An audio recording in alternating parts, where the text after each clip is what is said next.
नमस्कार, देखना शुरू कर चुके हैं आप बात पते की। मैं हूं आपके साथ प्रशांत पांडे और आज बड़े काम की जानकारी मैं आपके लिए लेकर आया हूं। और इस सब्जेक्ट का आइडिया तब आया जब मैं अपने टीममेट्स के साथ लंच पर बैठा हुआ था।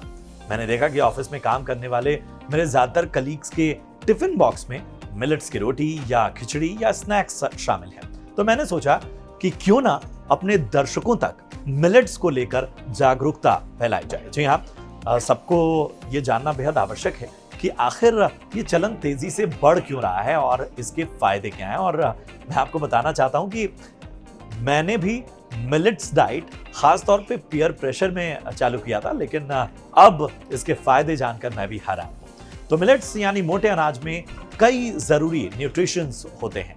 प्रोटीन, विटामिन और मिनरल से भरपूर ये मिलेट्स आपकी सेहत के लिए किसी वरदान से कम नहीं।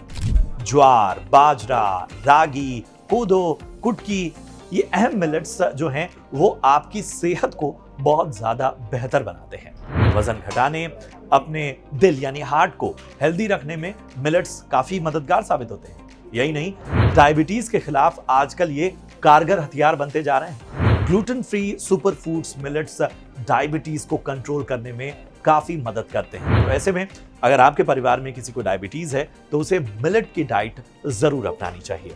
अब जानते हैं कि भारत को मिलेट्स की आवश्यकता क्यों है।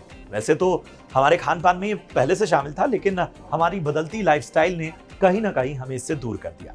सबसे पहले तो पूर्ण पोषण आहार लेने के मामले में भारत वो काफी पीछे है, खासतौर पे महिलाएं। अगर भारत की कुल आबादी की बात की जाए तो यहाँ 16.5% आबादी कुपोषण से पीड़ित है। वहीं 39% आबादी के लोग पोषक तत्वों की कमी से जूझ रहे हैं। वहीं अगर हम बात करें छोटे बच्चों की, खासतौर पे 5 साल से कम उम्र के बच्चों की, तो 35.5% बच्चे जो हैं वो सही से विकास उनका नहीं हो पा रहा। अब आप इस लिंक में बार बार बैलेंस डाइट का नाम सुन रहे होंगे, संतुलित आहार का नाम सुन रहे होंगे, तो ये जान लीजिए कि आखिर ये बैलेंस डाइट है क्या। तो विटामिन, प्रोटीन, कार्बोहाइड्रेट, फाइबर की संतुलित मात्रा वाली जो डाइट होती है उसे कहते हैं एक संतुलित आहार यानी बैलेंस डाइट। इसमें यानी कि दूध, हरी सब्जियां, ताजे फल, अनाज, इन सब का बेहतर संतुलन हो और मिलेट्स इसमें सबसे जरूरी तौर पर शामिल हो। आंतों को बेहतर रखने के लिए रफेज की अधिकता वाले खाद्य पदार्थ खाइए।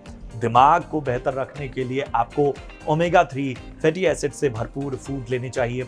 गुड फैट, प्रोटीन, मिनरल्स, इन सभी को आपको अलग अलग जरिए से हासिल करना चाहिए, चाहे वो बादाम हो, अखरोट हो, काजू जैसे या सूखे मेवे जैसे पदार्थ हो। ओट्स और मिलेट्स को भी आप अपनी डाइट्स में शामिल कर सकते हैं।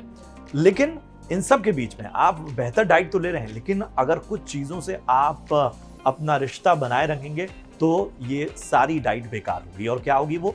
Fast food, processed food, ultra processed packaged food, यानी कि आप सोच लीजिए कि एक तरह से जो भी आप बाहर का खाना खाते हैं, खासतौर पे पिज्जा, बर्गर, इन सारी चीज़ों से थोड़ा दूरी बनाइए। तब जाकर कहीं ना कहीं जो saturated fat, trans fat, cholesterol वाले खानों का नुकसान है वो धीरे धीरे आपके शरीर में कम होगा।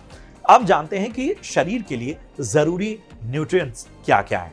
तो calcium, iron, vitamin D, vitamin E, iodine, इसके अलावा जिंक, मैग्नीशियम, ये सभी आपके लिए जरूरी हैं। विटामिन B6, विटामिन डी, ये तो समझ लीजिए कि बहुत आवश्यक है। विटामिन B12 की कमी से भी भारत काफी जूझ रहा है। और ये सारी चीजें अगर आप संतुलित मात्रा में लेते हैं तो इम्यूनिटी बढ़ाने, बॉडी को फिट रखने में ये तमाम चीजें काफी मददगार हैं। उम्मीद करते हैं कि ये जानकारी आपको पसंद आई हो और आपकी सेहत को और ज्यादा बेहतर बनने में मदद करें।